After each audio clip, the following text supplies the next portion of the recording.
Next morning, James's driver was suddenly taken ill. He could hardly stand, so the fireman uncoupled James ready for shunting. James was impatient. Suddenly, the signalman shouted.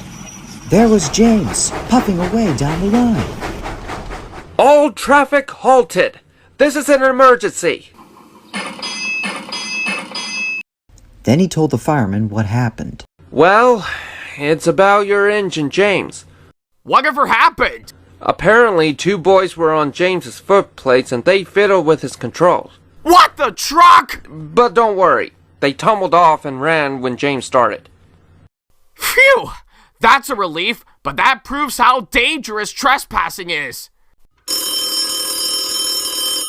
Hello? Yes? Yes, he's here. Really? Great! Right. I'll tell him. Thanks. Goodbye. Oh, that was the engine inspector from Timoth. He said he's coming here once as soon as he finds help. By the way, he said he wants a shunter's pour and a soil of wire rope. Why on earth for?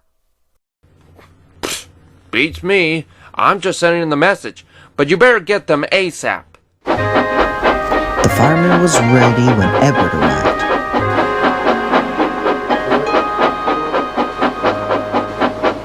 The inspector saw the pole and a rope.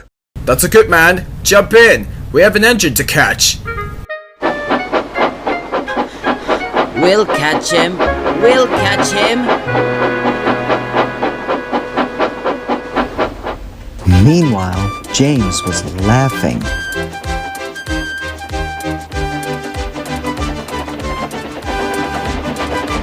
Well, alarm! I'm the king of the tracks! But the fun soon ended as he was going faster and faster. He suddenly realized that he had no driver. What should I do? Without my driver, I can't stop! Help me! Don't worry, James. We're coming.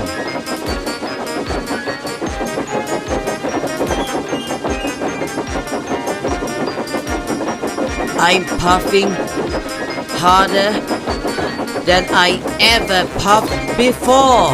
At last, he caught up with James. Edward! Save me! Steady, Edward, steady!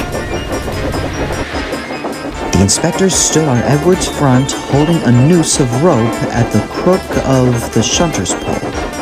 He was trying to slip it over James's buffer. The engines swayed. They lurched. They rattled. They rolled.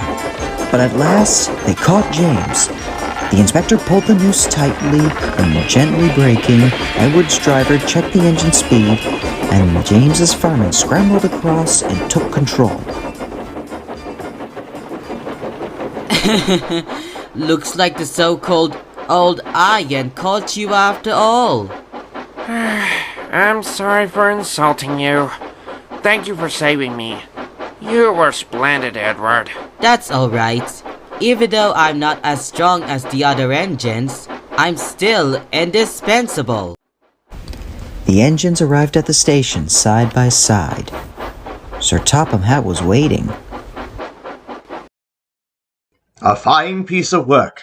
James, you can rest and then take your train. I'm proud of you, Edward. You shall go to the works and have your worn parts mended. Oh, thank you, sir. It'll be lovely not to clank at last.